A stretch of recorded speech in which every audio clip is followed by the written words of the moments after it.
ang nakaraang kiligan sa loob ng bahay ni Kuya. Pinagpares-pares ang housemates para sa isang lovable cast ang gumawa at gumanap sa mga eksenang pang-romantic movie. Ang judges sa contest na ito, ang isa sa pinaka-nakakakilig na pares ni Harissa, ang Richard. So kami mag-judge ng acting skills mo. At ngayong gabi, magsisimula na ang kompetisyong kilig match. Paanong gagampanan ng housemate ang papel ng lover? Lexingano! Kung ano-ano kasi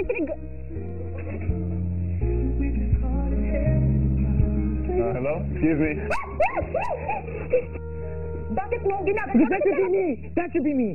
Malove naman kaya ng hurado ang kanilang performances. Hindi ko alam kung ano meron sa inyo, pero sobrang nakakakilig kayo. Abangan ang lahat ng yan dito sa Dream Team ng Pinoy Big Brother, Lucky Season 7. Housemates, Enrique, Liza, Direct? Ay, direct ko rin. Parang direct ko yung boses, kuya. simulan na natin ang pagtatanong. Magandang gabi sa inyo lahat mga kapamilya. Ako si Jerome. Magandang gabi rin. Ako si Nico at nandito tayo ngayon para sa Mr. and Miss Kilig 2017!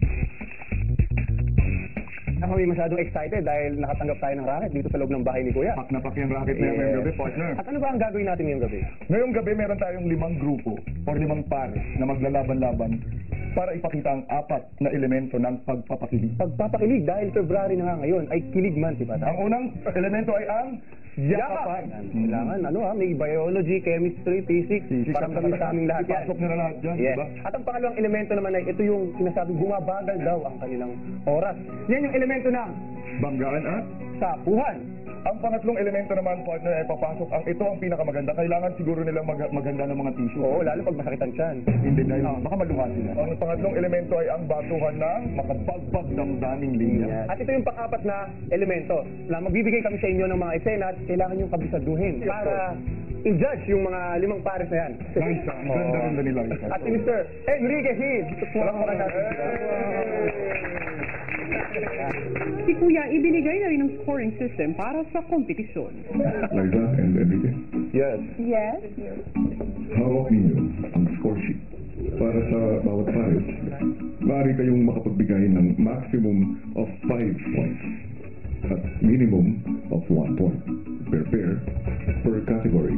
Kilalanin na natin ang 5 pares na maglalaban-laban ngayong gabi. Ang unang pares, partner. Magkalayo ang bahay nito dahil ang lalaki galing pang Germany. At ang isa naman ay galing ng Kabigin. Tawagin na natin, partner, ang Mayward!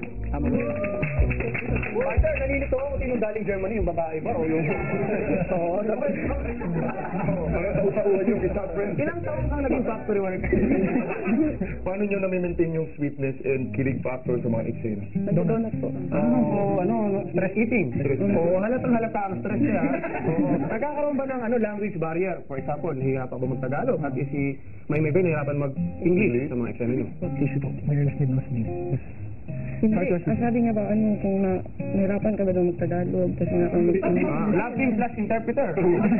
Maraming salamat. Mayward, thank you so much. Salamat. Malamang 1 month lang ang bakasyon ng ating OFW. Oo. Ang susunod naman nating pares ay Ang Kiss Show! Paano nyo pinagandaan ng mga challenge na to? Kaming dalawa lang, nag-uusap lang kung paano namin gagawin, yung mga weakness namin, talagang pinupush namin yung isa't isa. Tinutulungan lang po namin yung isa't isa na magawa lang yung best. maraming salamat. Thank you so much. Thank you so much. Kiss Show! So itong pangatlong pares natin, Bes, yung isa napakaganda at napakasexing chinita. Siya lang ang gusto kong makita, partner. At yung isa lalaki, napakagaling magpatawa. Gwapo siya? Mabait siya. Maputi. Simpatiko. Ay, nako, kilalanin natin yan. Gino! Gino! Siya ba yung dating presidente? Kumusta po ang biyahe, sir? Magandang biyahe niyo, Ibex. Punuan, di ba? Boundary na ako bago pumunta dito. Natin sa EDSA, di ba? Nasakay ko nga siya eh. Paano mo napipigilan yung pagtawa minsan since alam natin na napakagaling na komedyante nung ka-eksena mo? I don't stop laughing kasi love is about enjoying the moment. Yeah. And the winner is... Ginalingan. Sorry. At ikaw naman, Fenonong, hindi ka ba naiilang o na-intimidate dahil napakaganda ng iyong partner? Hindi, actually, pinakilala na ako sa magulang. Sa magulang? Oo, sobrang welcome ako sa bahay nila kasi hanggang terrace lang ako. Tapos, nagka-text naman kami, pero pader ng pagitan. Pero nakilala kang driver. Pero kasi, street lover. Gino, magtungo na tayo sa pang-apat na pares natin ngayong gabi, partner.